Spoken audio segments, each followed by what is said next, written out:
Welcome to As the Story Grows. I'm Brian Patton. Today we welcome My Fiction's drummer, Seamus Menihane, to the podcast. I tried to find a pronunciation for your last name, Seamus. I could not, so if I butchered it, my apologies. The new My Fiction's record, Touch of Glass, came out on August 23rd with 1126 Records. Seamus talks about the VFW scene, My Fiction's sound, and joining Topshelf Records, the band's hiatus and return, and creating what they want this time around. Touch of Glass is a killer melodic hardcore record and worth the spin. I'm a big fan, and I think you will be too. It's definitely the heaviest My Fiction's material to date. Thanks so much for checking out this episode of As the Story Grows. You can find links in the show notes or over at asthestorygrows.com to the podcast community, to our mailing list, or to our Patreon page where you can support the show financially and get early access to every episode. If you aren't already subscribed, I would love it if you subscribe to the podcast on your podcast platform of choice. And in the show notes is the podcast email address. So if you have a comment on an episode and want to email me directly, go ahead. I'd love to read it here on the podcast. I hope you enjoyed today's conversation with Seamus from My Fictions.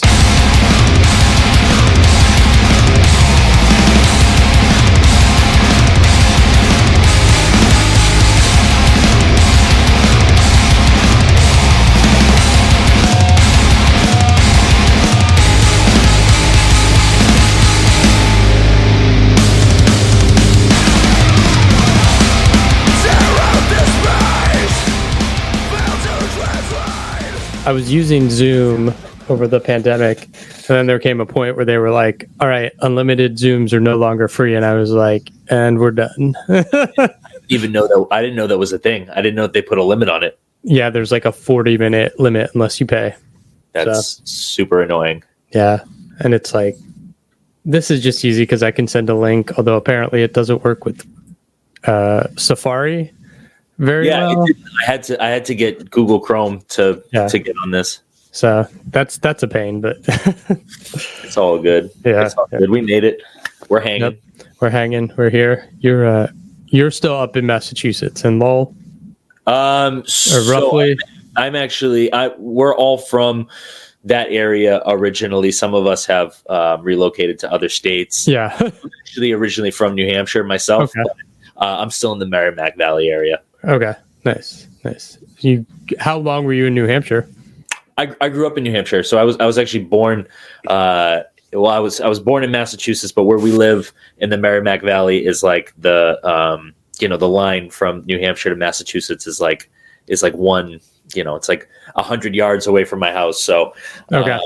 So I grew up in Salem, New Hampshire. Okay.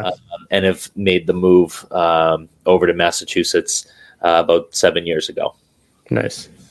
I've done 2 road trips through New England, but it's been a minute, and sometimes when you're driving, your geography about where things are is like not like you're just like we're here and then we're there. And it's pretty easy to like drive through some of the smaller New England states without even realizing that you've done it. Like Rhode Island takes like minutes to drive through. What was growing up like? What was growing up like? That's a good question.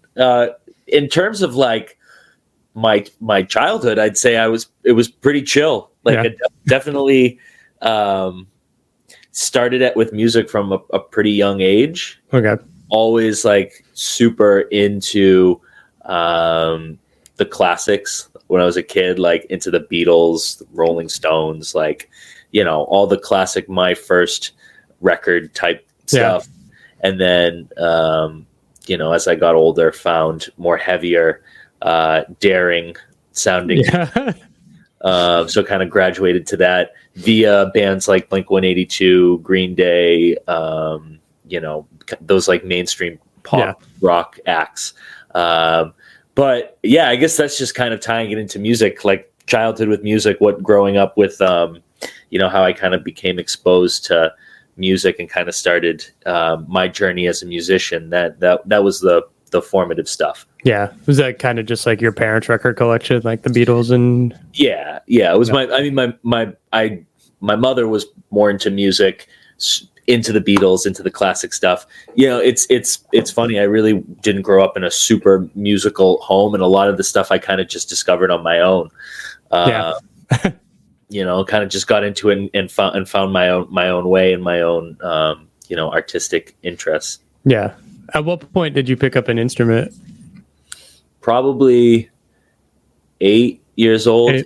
7 or 8 years old is when I got my first toy drum set. Okay. And that's when it all started. I got a little toy, like Toys R Us, probably like $50 drum kit that I just beat the shit out of, and then graduated to like I think my first real kit, like that you would buy at like a Guitar Center. I think it was PDP Maple 5-piece kit, and then I got that after I just ran through the toy kit and destroyed it. My parents were cool enough to get me the loudest possible instrument. Yeah, that doesn't always work. There's a picture of me from when I'm like 2 years old, at Christmas, behind like a Ronald McDonald toy drum kit, and it's just prophetic, right? It was right there, y'all. I mean, my uncle bought that for me because he wanted to annoy people, but I'm assuming you're a drummer as well, then. Yeah. Nice. Got the kit right here. Very nice. All set up. Yeah. At what point, I mean, when you start discovering punk music, at what point do you discover the local scene? How connected are you, or were you, to like, I don't know, stuff happening closer out to Boston, or I know there's stuff happening in Lowell too? I'd say 13, early teenage years is when I discovered that local music was a thing. Yeah. And that local bands were, that it was a pretty, a pretty healthy and vibrant scene where I grew up in southern New Hampshire. There were shows every weekend, at different VFWs, at the Boys and Girls Club, at, later on at like proper clubs, all ages venues. I was lucky enough to be in an area where there were just a lot of shows happening, and I discovered it at a relatively young age. Yeah. Now looking back on it, there were much cooler shows, like maybe like half an hour, 45 minutes into the city. Right. But as a kid from the suburbs, all I had was VFW shows. Yeah. Which looking back got pretty rowdy, but the cool shit was definitely going on closer to the city, which I never made it out to those shows until I was like a little older, probably like 16, 17 years old. And I had wheels to get me, from point A to point B. But I'd say younger, there was a lot. I was lucky to have a bunch of bands that were active, and on any given Saturday night, there was an all ages show that I could go to, which I did a lot as a kid. It would be like every single weekend. Nice. With a couple of my friends, we'd be out, just checking out, getting exposed to new local bands. Yeah. I mean, that like local VFW scene sets the groundwork, because it's like, it's not intimidating. It feels like the bar for entry is low, and you're like, I could do that. I could be a part of this. And that gets the wheels turning, right? 100%. The barrier of entry is so low that it inspires you to be like, wow, I can do this. Like, it's not like, I think before I had gone to some bigger like concerts, like at the Garden, at TD Garden, like I'd seen a couple bands. Actually, I saw Social Distortion when I was pretty young, maybe like 12 or 13 years old. But even them, like them being like a punk rock band at a venue like that, like it doesn't seem attainable. But then you go to a VFW hall and you see the show happening from beginning to end. You show up earlier and you see the PA being set up, and it's like that aha moment. Like this isn't that unattainable, and it's pretty inspiring for me. At least it was very inspiring, because it made me want to get up and go. Yeah. Is that like when you started joining bands or trying to form bands? Yeah, probably. Yeah, I'd say that pretty much happened in tandem with going to shows and like really starting to figure out how to play my instrument and not suck. That was like that was probably all happened around the same time. And it probably had a lot to do with being exposed to new music, seeing drummers in person perform and play, and getting the confidence to really start to hone my craft, or at least start to be inspired and informed by other players that I could go and watch in person.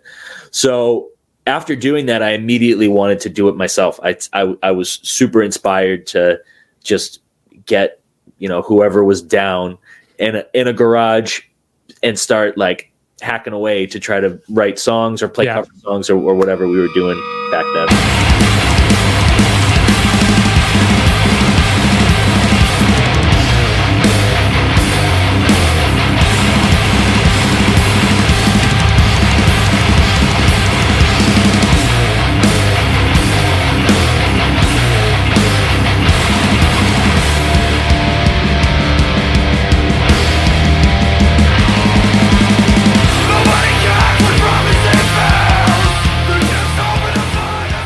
Talk about My Fictions. How'd this band get started?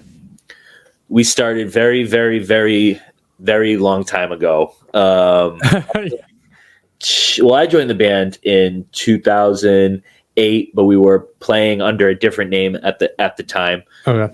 Actually, probably 2000 before that, probably like 2007, end of 2007, early 2008.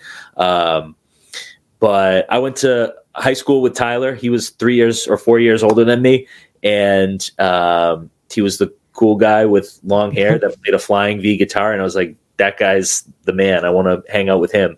And I tried out for their band, and they were cool enough to let, the kid that was 4 years younger than them hang out and join a band. And the rest is kind of, the rest is history.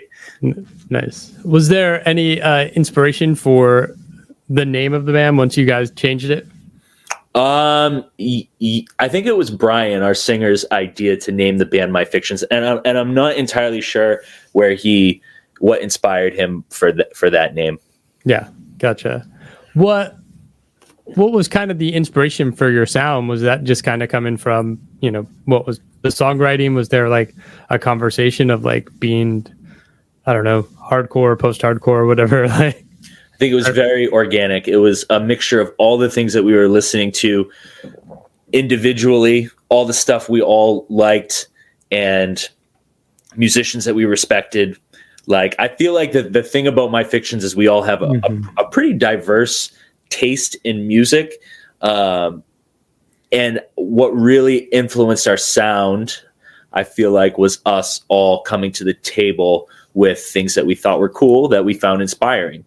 There was definitely no conversation to say, hey, let's sound like this, or let's write a song that sounds like that band.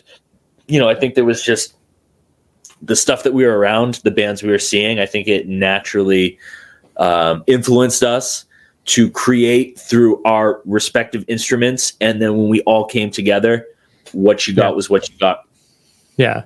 The sound of the band, especially, your first full length in that time period, is definitely of a piece of kind of what was happening, kind of pre-emo revival, like that kind of emotional hardcore, like Saddest Landscape, who you did the split with. And there's another band on Top Shelf that is very similar. Whose name escaped me. Was it We Were Skeletons?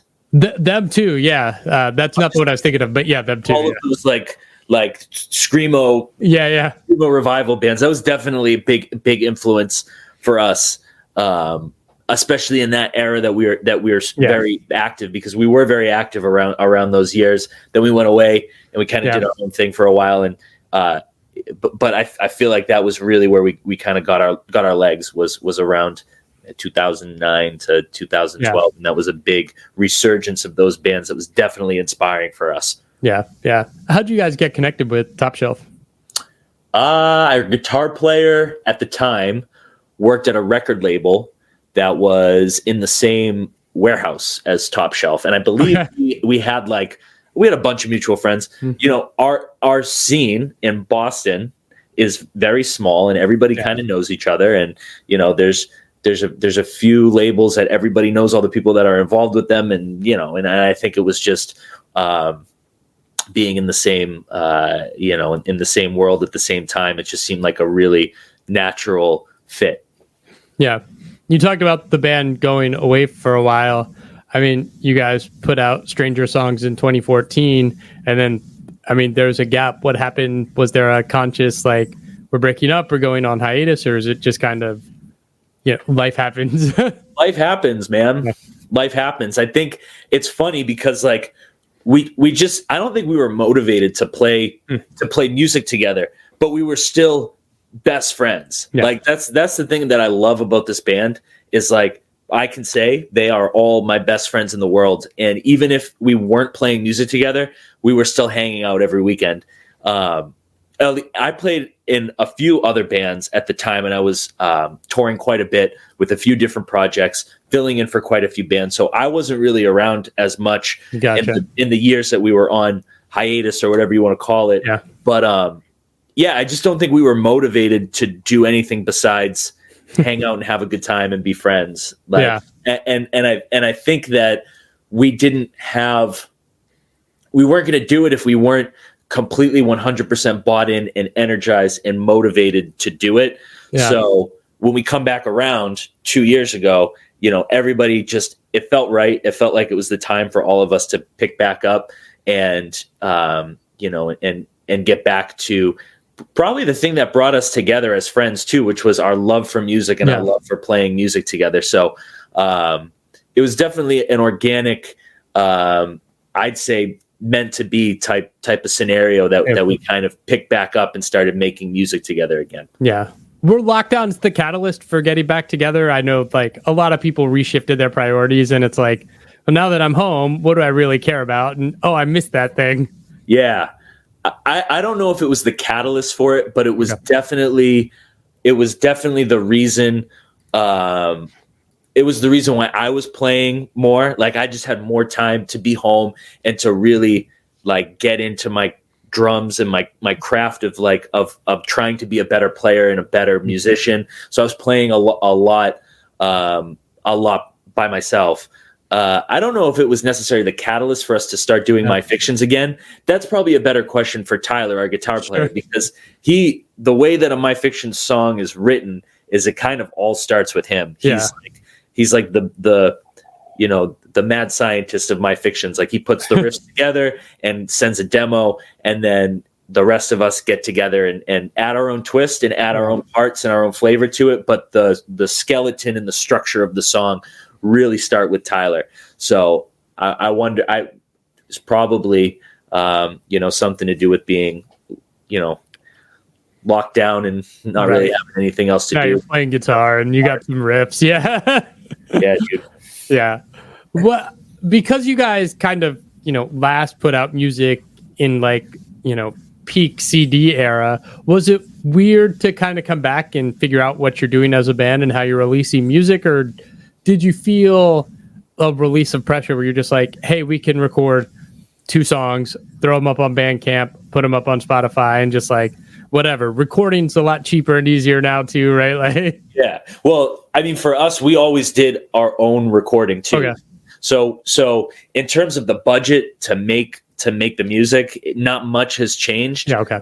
For us, I mean, we did this last record at a studio with a good friend of ours, Chris Teddy, who's awesome engineer, producer, and it was really cool to get out of our own little bubble to record with somebody and have their input and their expertise be reflected on our music. But in terms of the release of the music, I like the fact that now you don't have to put so much time and effort and energy into making this big, like you get one shot type record. Yeah.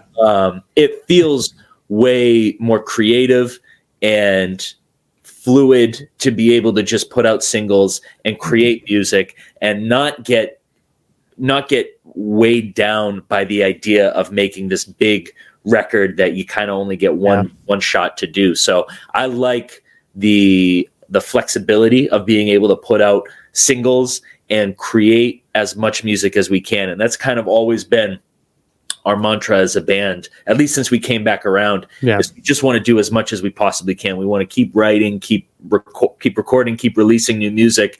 So the fact that it's a lot easier to do that now, and it's kind of the norm to be putting out singles and EPs and splits, and just, you know, focusing on being, you know, creative and not really have to work within the confines of like a traditional record cycle. I personally really, really dig that. It's kind of relieving, to be honest.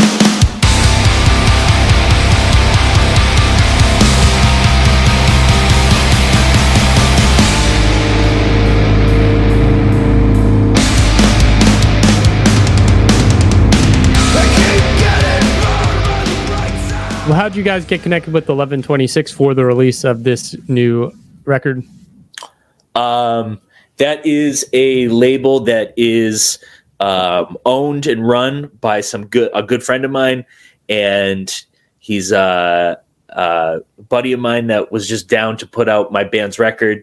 And you know, they put out some other great bands, and you know, we were really looking to change it up a little bit and put the music out with a label that might be a little bit different than what our fans are expecting, because 1126 is predominantly predominantly puts out heavier music, like I Am, Tracheotomy, Vatican, like all killer bands. But it's pretty different for a band like My Fictions, especially if you look at our discography and kind of where we fit in before. It's a bit, you know, kind of out of character for us to be putting the record out on 1126, which I love. But long story short, it's my buddy's label. Nice.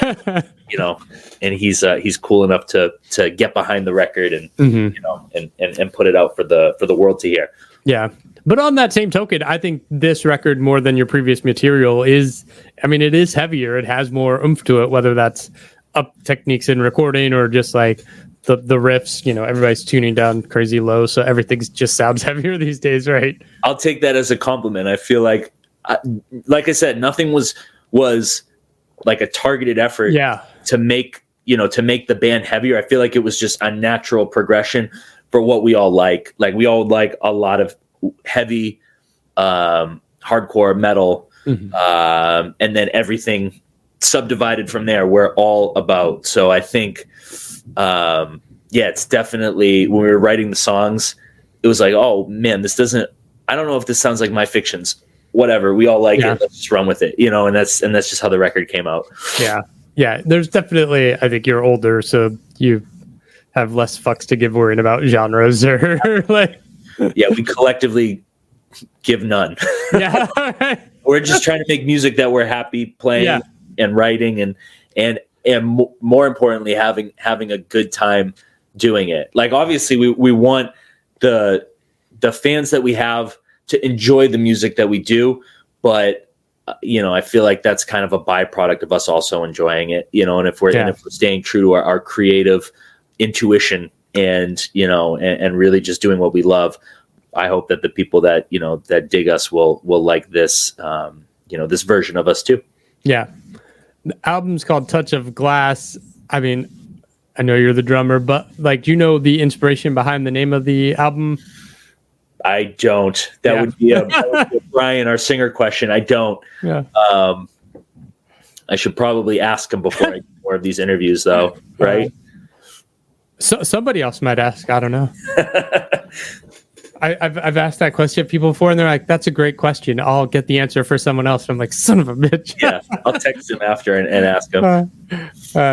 Yeah, album's out this Friday. I mean, what's your plan? Like, are you hoping to tour and hit the road? And like, I mean, it's easier to just kind of go out for a week, 2 weeks. Like, nobody expect bands to be gone for 3 months anymore, right? Right. Thankfully, we're definitely not going to be out on the road forever. Like, I think our plan is to go and play some shows, do some festivals, maybe get overseas for the first time with My Fictions. You know, do some, probably do more shows and more touring than we've done in the past. You know, the past 5-6 years, but we're not going to go crazy. We're all old, you know, and 5 days on the road takes a toll at our age, you know, and it's but it's not financially rewarding either. Like, no, it's not, but it's fun. Yeah. We'll definitely do it, and we'll definitely get out there and play some shows. Probably just not go out on the road for 9 months out of the year, but we'll be out there playing. Yeah, the focus is more on just creating and releasing. Absolutely, doing more music, putting more musical output into the world.